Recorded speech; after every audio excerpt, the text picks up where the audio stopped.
আরে দাদা, আপনার ছেলে সরকারি চাকরি করে, এর থেকে বেশি কি আর চাই? বাবা, আমি আলাদাভাবে মেয়ের সাথে কথা বলতে চাই। বলছি দাদা, আমার ছেলে একটু আপনার মেয়ের সঙ্গে আলাদাভাবে কথা বলতে চায়। আচ্ছা ঠিক আছে, এই মা যা তো একটু কথা বলে আয়। যা তাহলে কথা বলে আয়।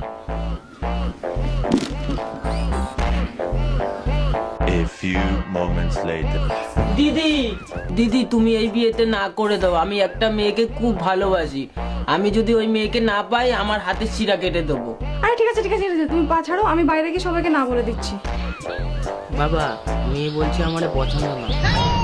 না বাবা, আমি ওই ছেলেকেই বিয়ে করবো। ওই ছেলেকে যদি বিয়ে না করতে পারি তাহলে আমি আমার হাতে শিরা কেটে ফেলবো।